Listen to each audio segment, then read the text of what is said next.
vou falar hoje sobre tendo aumento e multiplicação no meio da crise. Aleluia, aleluia. Então, mas deixa eu falar mais algumas coisas antes. Sabe, queridos, algumas pessoas defendem, e eles até brigam, dizendo que, esses crentes aí dizendo que Deus não coloca enfermidade. É claro que Deus coloca enfermidade. E eles brigam com a gente, porque eles querem defender a teoria ou a tese de que Deus põe enfermidade nas pessoas. Tem outros que eles também ficam até bravos, que eles dizem assim, prosperidade. Deus quer prosperar. Que Deus quer prosperar? Essas pessoas ficam pregando para nós que Deus quer nos prosperar. Não é assim, eles ficam bravos com a gente.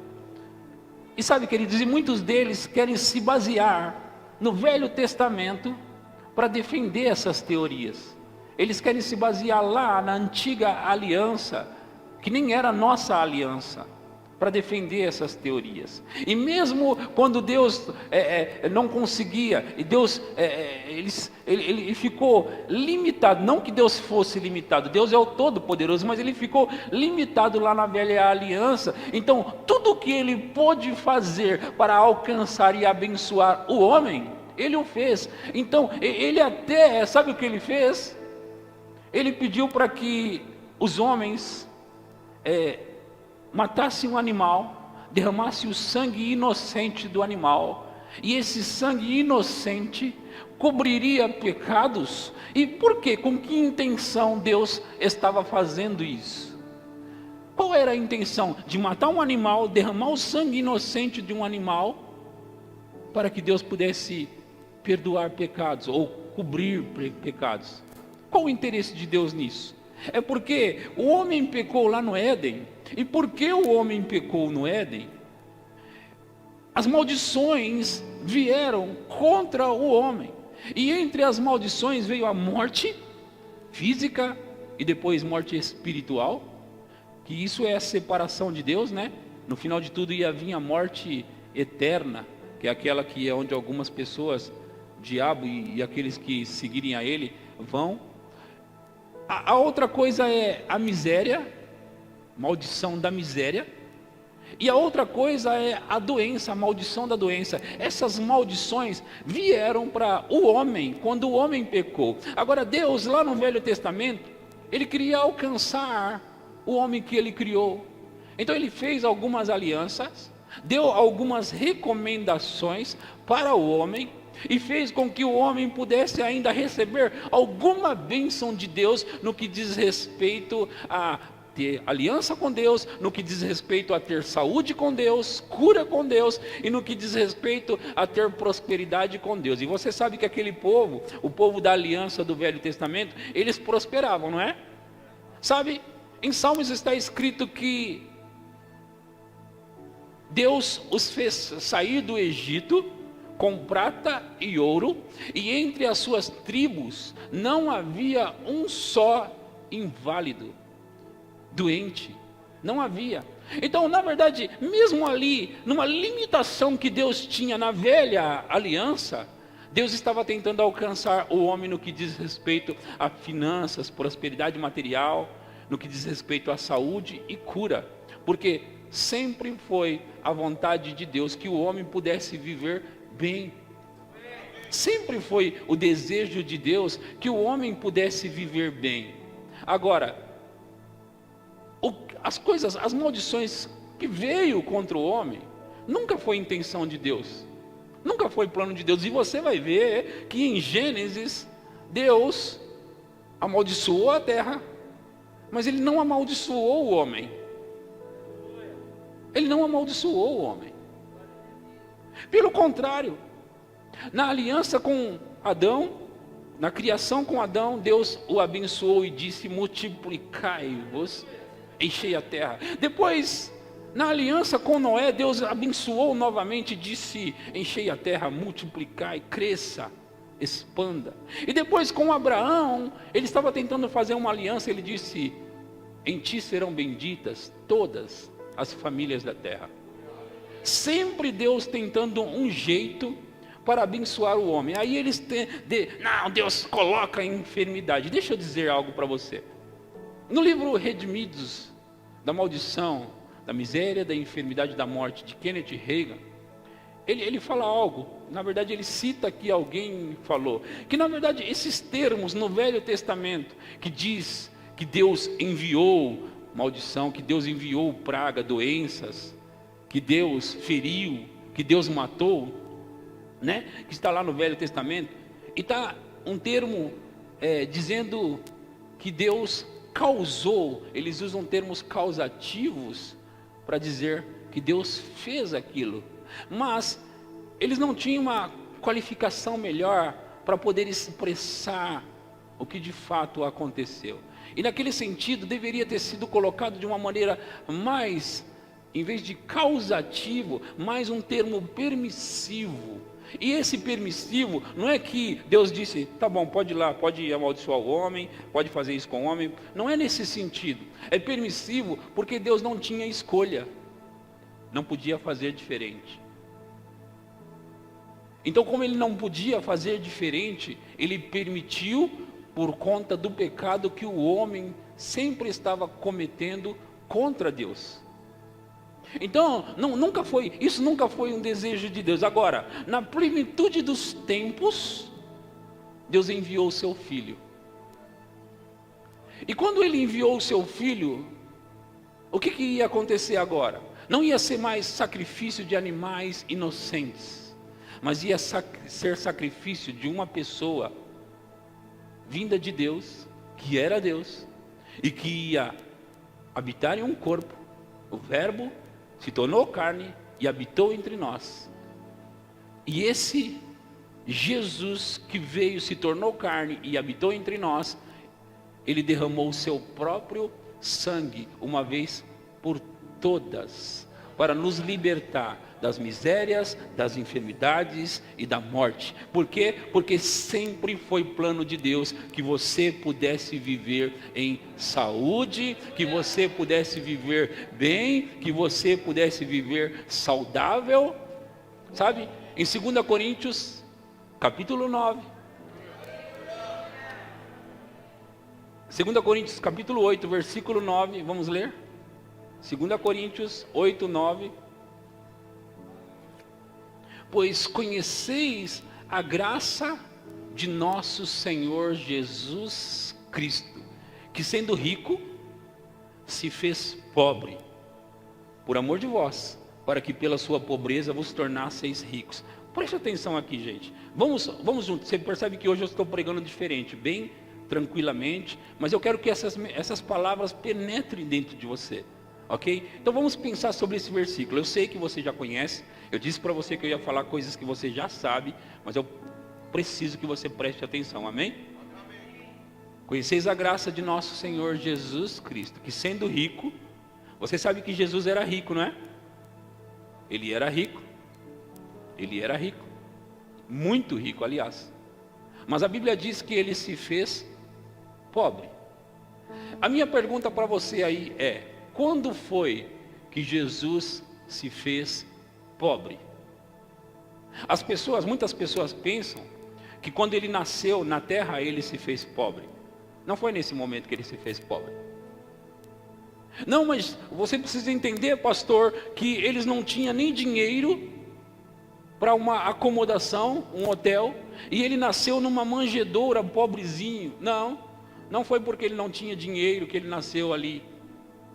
Foi porque não tinha lugar, estava cheio ali naquela cidade. Se você ler a Bíblia, se você observar, Jesus nasceu naquele lugar, numa estrebaria, numa manjedoura, porque não havia hospedaria. Não é porque não tinha dinheiro. Ok?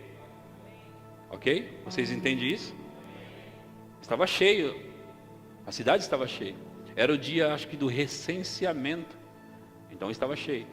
Agora, quando foi então, pastor, que Jesus se fez pobre? Antes de falar isso para você, eu quero observar mais algumas coisas. Você consegue pensar que o Silas, por exemplo, seria um homem pobre se eu dissesse para ele assim: cara, deixa eu te falar uma coisa, eu estou sem dinheiro do meu aluguel, eu preciso de R$2.000 para mim pagar o meu aluguel.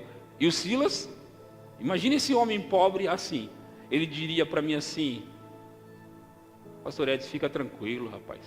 Olha, faz o seguinte, fica na frente da sua casa, fica lá parado na frente da sua casa, vai passar um cachorro, o primeiro cachorro que passar, a hora que ele passar, vai até ele, ele vai abrir a boca para você, você pega o que está na boca dele. Quando você tirar, você vai perceber que ali vai ter um pacotinho de dinheiro enrolado, e é justamente o dinheiro que você precisa para pagar o seu aluguel. Você diria que esse homem é pobre? Não dá para ser pobre assim, não é? Porque ele tem solução, parece que ele tem solução para tudo. Porque aí, eu estou tentando trabalhar e ganhar dinheiro, não estou conseguindo. Ele diz: não se preocupa, não se preocupa. Eu sei onde você vai conseguir esse dinheiro. E ele me diz exatamente onde eu vou conseguir. Sabe, Jesus andou na terra fazendo esse tipo de coisa. Aqueles que estavam pescando e não estavam conseguindo, ele diz: volta ao mar, lança suas redes. Ele não era pobre. Ele não era pobre, definitivamente. Mas ele não tinha onde morar. Deixa eu dizer algo para você. Quando ele disse que o filho do homem não tem onde reclinar a cabeça, ali não estava dizendo que ele não tem casa. Até porque em outro lugar diz que os discípulos ficaram com Jesus na sua casa.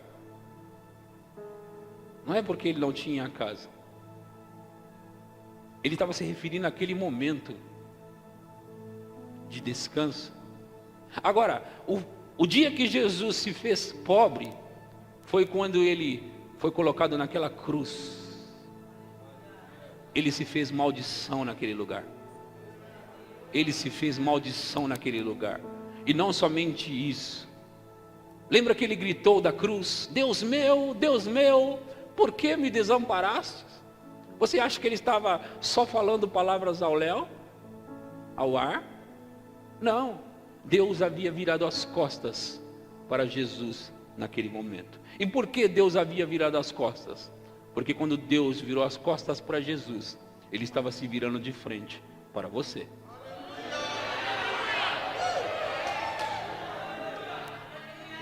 Jesus estava trocando o nosso lugar pelo lugar dele. Ele estava dando para nós a sua vida e ficando com a nossa morte. Dando para nós, ele estava dando para nós a sua prosperidade e ficando com a nossa miséria. Dando para nós, ele estava dando para nós a sua saúde e ficando com as nossas doenças. Ele estava ali naquela cruz trocando de lugar conosco. E ali ele se fez pobre.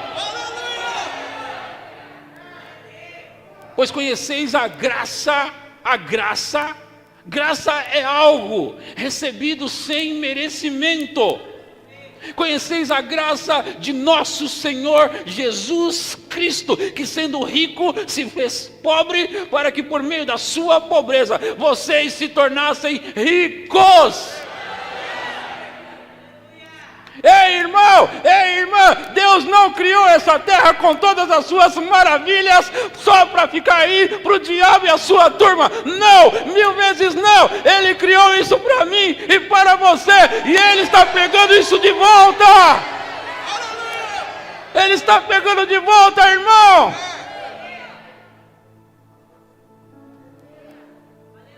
Aleluia. Aleluia, deixa eu mostrar mais algo para você. Em 3 João, capítulo 1, versículo 1 e 2, vamos ler. 3 João, a carta lá no finalzinho. 3 João, capítulo 1, versículo 1. Diz: o presbítero ao amado Gaio, a quem eu amo na verdade. Gaio era um ministro que João, o apóstolo, estava treinando para o ministério. E ele escreve essa carta para o amado Gaio. Então ele diz isso aqui para ele. Próximo. Amado, acima de tudo, pensa sobre a palavra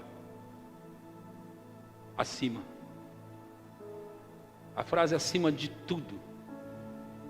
Acima de tudo. Faço votos por tua o quê? Prosperidade e saúde. prosperidade e o que ele veio trazer de volta para nós? Prosperidade e saúde. Prosperidade e saúde. Acima de tudo, faço votos por tua prosperidade e saúde, assim como é próspera a tua alma. À medida que a sua alma prospera. E como a sua alma prospera? Como a sua alma prospera? A sua alma prospera quando ela recebe informações como essas que você está ouvindo hoje à noite. Informações como essa torna você na alma próspero. E você se tornando próspero na alma, acima de tudo, você vai ter prosperidade e saúde na sua vida. Aleluia. Isso é uma introdução para o que nós vamos aprofundar aqui essa noite. Eu quero dizer para você que a crise para o mundo pode ser o que vai elevar você. Porque quando a crise, alguém está perdendo, mas alguém está ganhando. Deixa eu dizer para você, quantos conhecem a história de Noé?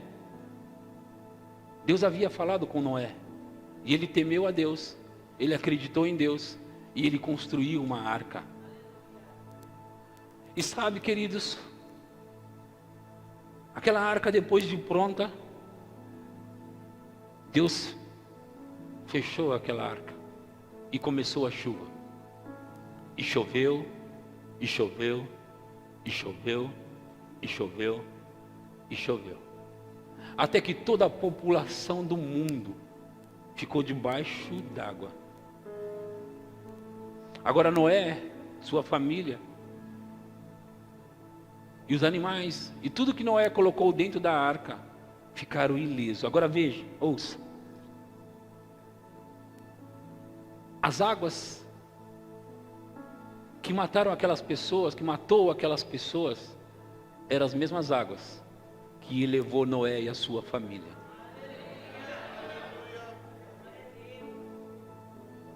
A diferença é, em primeiro lugar, com quem você tem aliança.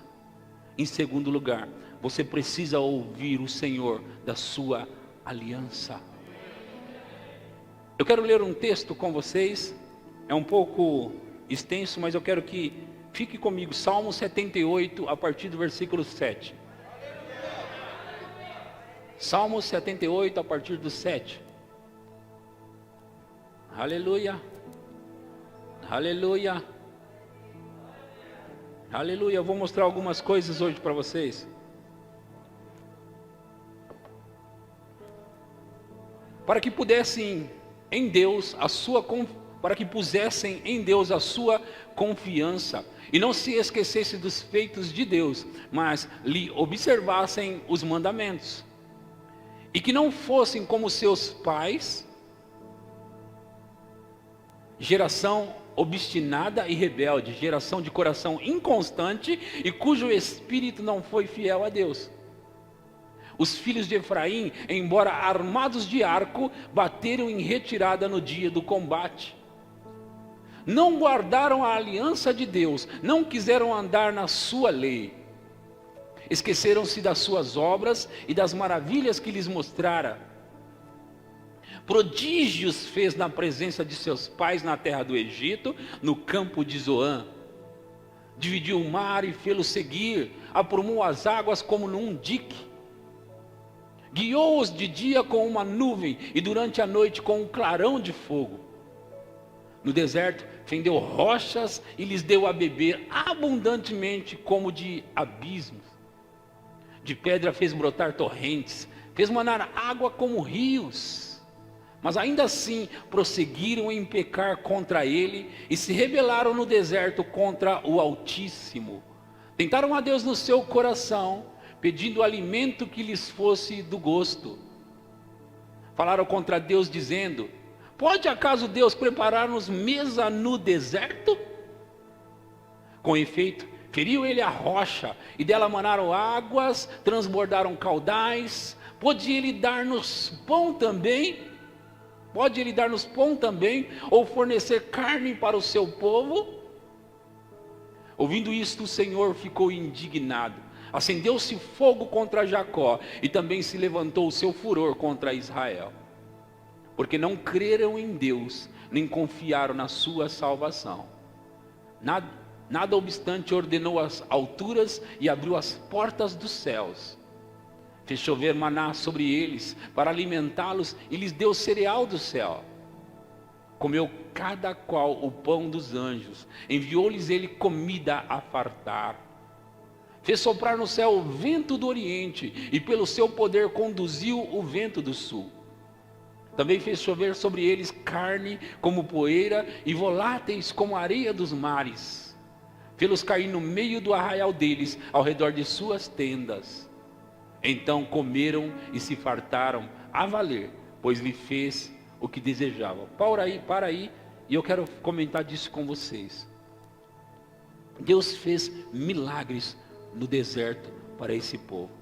Eles estavam no deserto, e Deus estava operando diariamente muitos milagres. Mas esse povo era um povo rebelde, e eles estavam reclamando e dizendo: será que o Senhor seria capaz de nos mandar carne? Será que Ele pode nos mandar água? E sabe, irmão e irmã, a resposta de Deus veio de maneira estrondosa. E Ele fez-los comer até se fartar. Agora, eles estavam no deserto. Deus esperava que esse povo, apesar de estar no deserto, pudesse confiar em Deus. Deus queria ser o Deus Todo-Poderoso para eles. Deus queria cuidar do seu povo. Deus queria que eles ficassem com Ele. Sabe, queridos, 11 dias era necessário para que eles fossem até a terra prometida. Mas eles gastaram 40 anos dando volta naquele deserto, tudo por causa da rebeldia. Deus é Deus e Ele é mais do que suficiente. Nos Salmos 125:1, eu quero ler isso para você. Salmos 125:1 diz: os que confiam no Senhor são como os montes de Sião, que não se abala, firme para sempre, ou permanece para sempre. Queridos, ouça, os que confiam no Senhor. Aí não está falando dos evangélicos, cristãos, crentes, no sentido de frequentadores de igreja. Aqui está dizendo sobre os que confiam no Senhor, os que têm confiança no Senhor. Em primeiro lugar, para você confiar no Senhor, você tem que conhecer a palavra dEle, conhecer o que Ele disse, o que Ele prometeu para você. Se você não conhece, você não pode confiar. Agora, uma vez que você aprende sobre a palavra, por isso é importante estar numa boa igreja e ouvir boas palavras. E quando você está numa boa igreja e ouve boas palavras, agora está na sua mão o confiar no Senhor. Você precisa confiar no Senhor, e aqueles que confiam no Senhor são como os montes de Sião, eles não se abalam, mas eles permanecem para sempre. Agora deixa eu te dizer uma coisa, irmão e irmã, a crise vem para o mundo, mas quando você sabe que o seu Deus prometeu cuidar de você, mesmo estando no deserto, mesmo estando chovendo sem parar, mesmo estando em bancarrota, tudo lá fora, quando você acredita no seu Deus, Ele vai cuidar de você, Ele vai mandar maná do deserto, Ele vai fazer chover, Ele vai fazer acontecer na sua vida. Mas você precisa confiar no Senhor, porque aqueles que confiam no Senhor são como os montes de Sião, não se abalam, não se abalam. Ei! O que é tempestade para o mundo pode ser aquilo que vai fazer você crescer mais, prosperar mais, subir mais. Oh, meu irmão e minha irmã, você precisa confiar no Senhor. Confiar no Senhor significa você dizer: não aconteça o que acontecer, eu estou contigo, Senhor, e nós vamos junto nessa jornada. Eu sei que o Senhor está cuidando de mim. Sabe, irmão, sabe, irmã, Deus quer ser o Deus Todo-Poderoso na sua vida. Deus quer ser o Todo-Poderoso para você, mas você não pode pensar como o mundo, você não pode agir como o mundo. Você tem que saber, quando há crise, quando há problema, dá risada, dance, chacoalhe, balance e continue acreditando em Deus, porque Ele vai fazer você prosperar em meio à crise. Ele vai trazer aumento para você em meio à crise. Ele precisa que você acredite nele. Eu já disse para você, quando alguém está perdendo, alguém está ganhando. Quando alguém está vendendo, alguém está comprando. Deus vai fazer você ser elevado. Não tenha medo. Deixa eu dizer algo para você, e eu tenho pregado isso na minha igreja. Porque eu sei que nessa época de pandemia, duas coisas têm atemorizado as pessoas: o que diz respeito a doenças, pragas, e nas finanças. Então eu quero mexer nessas duas áreas, ao ponto de levar você a confiar no seu Deus. Nós não estamos brincando de igreja. Nós não estamos brincando de Deus e igreja e servo de Deus. Deixa eu dizer para você como eu encarei e tenho encarado essa pandemia. John D. Lake foi um missionário americano na África, e estava tendo a peste bubônica lá, e ele estava lá como missionário ajudando, e muitas pessoas estavam morrendo, e ele estava ajudando como voluntário. Ele pensou: essa é a forma de eu ganhar o coração desse povo para tentar levá-los para Jesus, vou ajudá-los. Só que ele está ali sem máscara, sem proteção, sem luva, e ele está ajudando aquelas pessoas que estão morrendo, a peste bubônica. E sabe, os médicos que estavam ali disseram para eles: você é louco? O que você está fazendo? Você não pode agir assim, sem proteção nenhuma.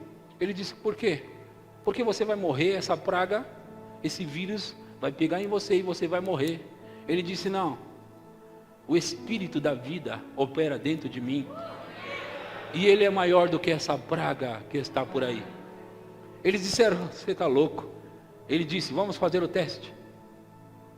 Pega um pouco dessa, ele disse para pegar um pouco da espuma de alguém que já estava morto por causa da bactéria. Pega um pouco dessa espuma e coloca aqui na minha mão, põe um microscópio e veja o que acontece.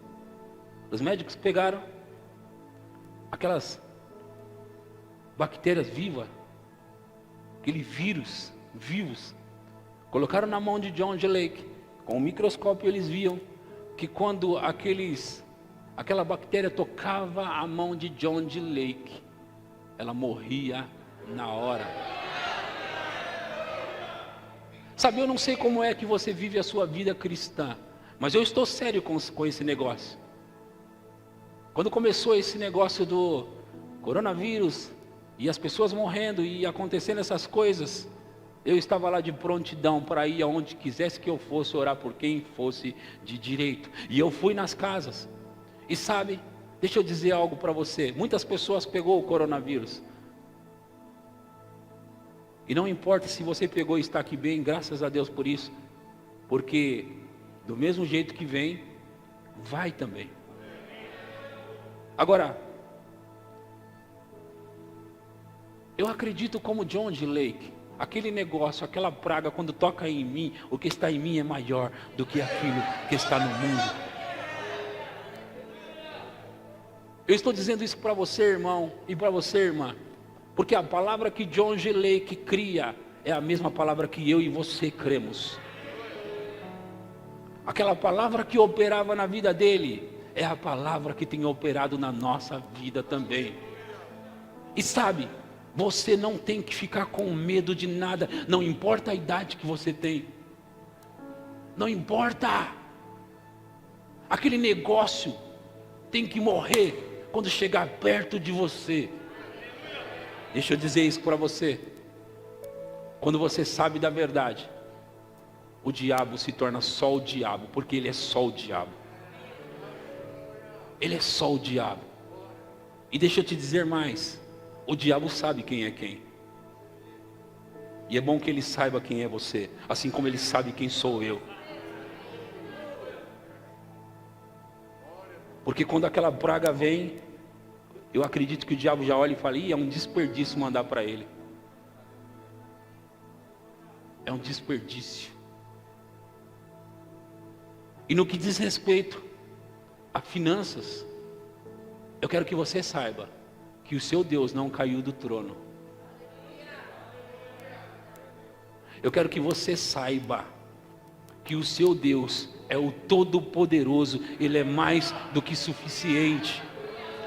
Ele é o El Shaddai. E saiba de uma coisa, irmão e irmã, Deus vai elevar você, vai elevar o seu nível, vai elevar a sua prosperidade, vai elevar a bênção na sua vida. Ele vai fazer você crescer mais no meio da crise, no meio da pandemia, no meio dessa praga que está no mundo.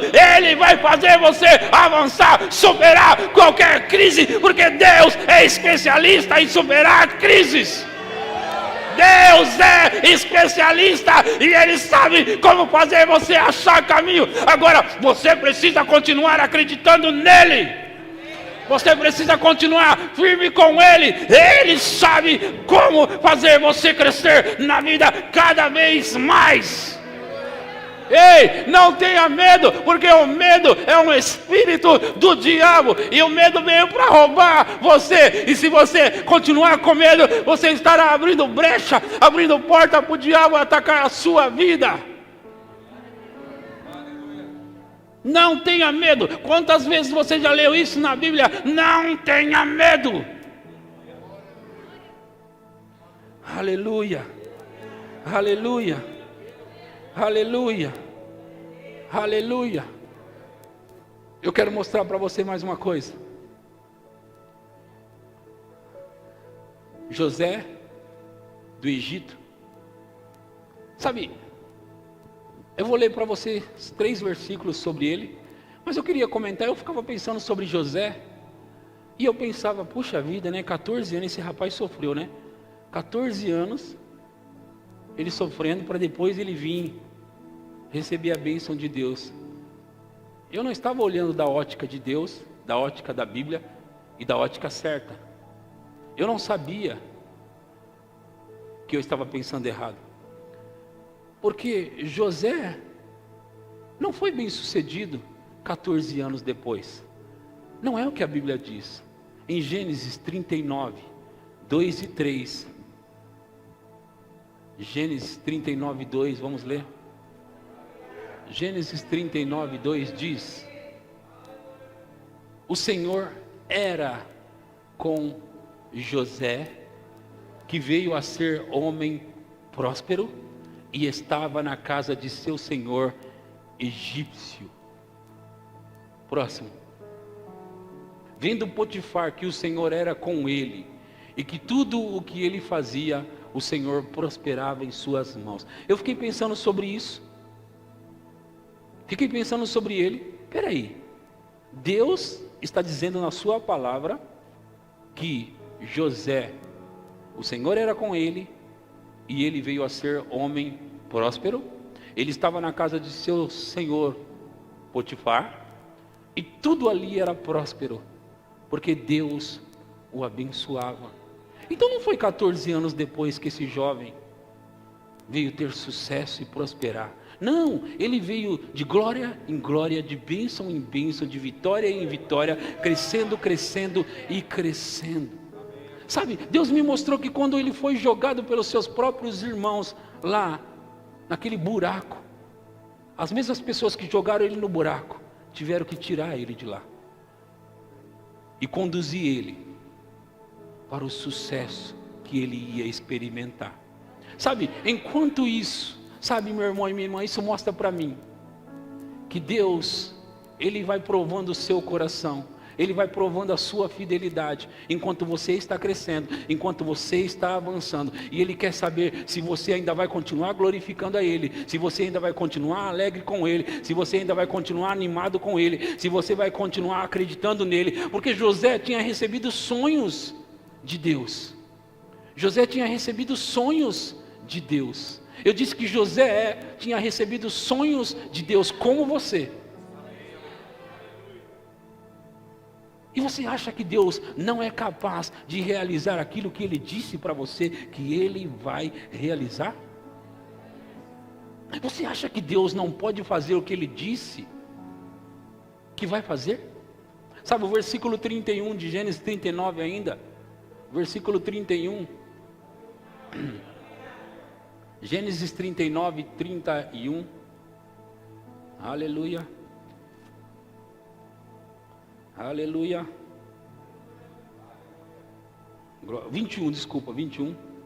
O Senhor, porém, era com José, e lhe foi benigno, e lhe deu mercê perante o carcereiro. Ali é quando ele agora estava preso no cárcere, depois que mentiram sobre ele. Quantas oportunidades esse rapaz teve para desistir? Quantas oportunidades esse rapaz teve para jogar tudo para o alto e dizer: ei Deus, o Senhor me abandonou aqui. Mas sabe, Deus está procurando por pessoas como José, que em meio à crise pode ainda dizer para ele: eu queria que o Senhor soubesse que eu confio em Ti, e nada me tira da minha posição, nada vai me tirar da minha posição. Não é porque você perdeu o emprego, não é porque você caiu as suas vendas por um momento, que você vai jogar tudo para o alto. Não é porque alguma coisa parece que deu errado, que você vai jogar tudo para o alto. Saiba de uma coisa: enquanto o diabo está te atacando, Deus está contra-atacando, mas Ele precisa que você permaneça firme, Ele precisa que você permaneça glorificando a Ele, dando graças a Ele, sabendo que Ele não te abandonou. Não é porque você, perdi o emprego, pastor, alguns clientes me deixaram, pastor, será que Deus está comigo? Você tem dúvida que Deus está com você? Você tem dúvida que Deus está com você? Saiba que a aprovação da sua fé, quando você é testado na sua fé, e você passa no teste, você sobe para um novo nível. Eu vou dizer para vocês, quando você é provado, testado na sua fé, e você passa no teste, você sobe para um novo nível. Sabe, o diabo vai tentar abrir calabouços para você, prisões para você, talvez, como eu disse, perda de clientes, talvez perda de emprego, mas não quer dizer, irmão e irmã, que Ele te abandonou. Não, você tem que olhar para isso e ver a sua promoção. Diabo, você mandou isso, então Deus vai me promover agora.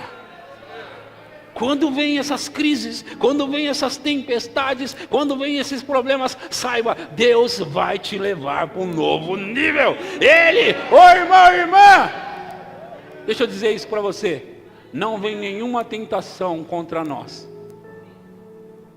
que a gente não possa suportar. Então deixa eu dizer, Deus não manda essas coisas, dificuldades, problemas, não manda, mas ouça, Deus ainda está no negócio. Calma, calma, calma. Ele não mandou, mas Ele está no negócio, e Ele está olhando para ver como você vai se comportar em meio a isso. Como assim, pastor? Se Deus permitiu que o diabo te atacasse nesse nível que você está sendo atacado ou atacada, é porque Ele confia que você é capaz de passar por um novo nível daí.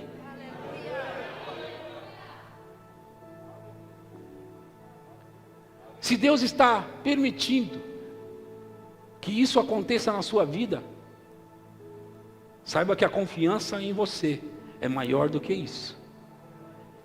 E se você, como José, puder ser fiel, Ele vai fazer você governar.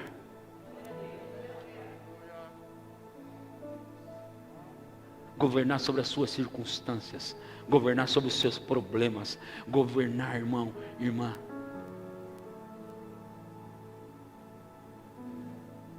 Deus não manda, mas Ele aproveita essas circunstâncias para você crescer na sua fé. Deus não manda isso, mas saiba que Ele está tirando proveito daí. Ele quer fazer você chegar num novo lugar, numa nova etapa da sua vida, para ter aumento e multiplicação. Aumento e multiplicação. Deus pode confiar em você? Deus pode confiar em você? Sabe, chega desse negócio desses crentes que, ai, mandou embora, eu não quero mais ir para a igreja não. Você é feito de sal! Ai, falou bravo comigo, parei de vir aqui nessa igreja. Você é feito do que, irmão? Você é feito do que, irmã? Ai, estava indo lá na igreja, estava tão bem. Agora os clientes foram embora. Ai, vou mudar de igreja. Mudar de igreja? Palavras como essa aqui. Sabe? Que tipo de vida você quer? Uma vida mimada? Ai, não posso ter problema não. Uma vida mimada você quer? Deus quer poder confiar em você. Confiar. Sabe, deixa eu dizer algo para você. Eu passei muito desemprego na minha vida lá atrás. Mas eu tinha um entendimento sobre aconteça o que acontecer, Deus nunca vai me abandonar. Então sabe, irmão, sabe, irmã, eu me levantava muitas vezes no meio daquela tempestade com lágrimas nos olhos. E eu levantava a mão e eu dizia para Deus: Pai, pode ser que eu não entenda essas coisas, pode ser que eu não entenda o que está acontecendo, mas eu queria que o Senhor soubesse que eu não te largo por nada.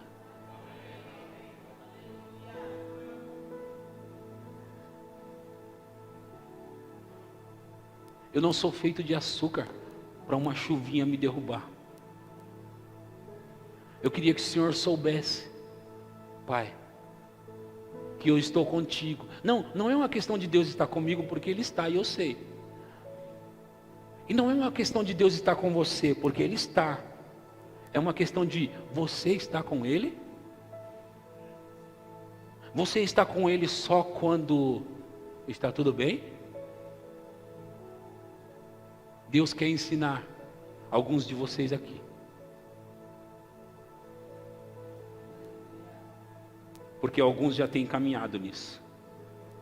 Deus quer ensinar alguns de vocês aqui, para que quando vier a crise, ela não veio para atacar você. Elas são como as águas do dilúvio. Elas vão levantar você. Elas vão exaltar você. Elas vão levantar você. Mas você precisa entender isso. Deus não saiu do barco. Ele não sai do barco. Ele é fiel à palavra dele. Você escutou o que eu falei? Deus não saiu do seu barco. Deus não abandonou você. Ele não abandona os seus filhos. Sabe? E a última coisa que Deus falou comigo para acabar com aquele desemprego na minha vida, sabe qual foi? Porque eu tinha aquelas ideias, sabe? De que eu cometia um erro e o emprego ia embora. E aí eu continuava orando, o emprego está chegando, e quando eu cometia outro erro, o emprego ia embora. Eu tinha essas fantasias na cabeça, como se o anjo estivesse trazendo a bênção. Aí eu acabei de errar, o anjo voltava com a bênção. Eu tinha esses negócios.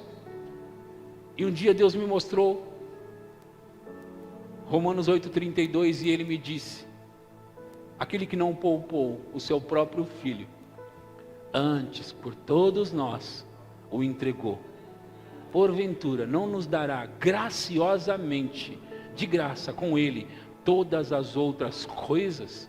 Aí Ele me disse: você acha,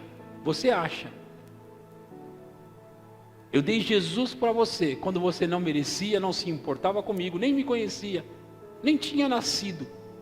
Você acha que agora que você está tentando me agradar, e você erra e eu vou ficar tirando emprego de você? Você acha que eu vou ficar tirando emprego de você? Deus está falando com alguém aqui hoje à noite. Você acha que hoje que você está tentando, Deus vai ficar tirando cliente de você? Deus vai ficar tirando emprego de você? Deus vai ficar tirando as suas coisas? Ele é o maior interessado em ver você prosperar. Amado, acima de tudo faço votos por tua prosperidade e saúde, assim como é próspera a tua alma. Saiba de uma coisa, irmão e irmã, Deus quer elevar você, mas Ele precisa que você continue firmado. Aqueles que confiam no Senhor são como os montes de Sião, são aqueles que confiam no Senhor, os que confiam no Senhor, os que confiam no Senhor. Ele já fez muitos milagres na sua vida, e Ele tem feito muitos milagres para você. Você precisa continuar grato, agradecendo a Ele por aquilo que Ele fez, e agradecendo a Ele por aquilo que Ele ainda vai fazer na sua vida. Saiba de uma coisa, Deus não te abandonou, Ele não vai te abandonar, e Ele vai reverter esse quadro na sua vida. Ele vai mudar a sua circunstância, Ele vai mudar a sua história. Continue agarrado nele e diga: eu não te solto, eu não te largo, nada me move daqui, eu vou ficar agarrado em ti, aconteça o que acontecer.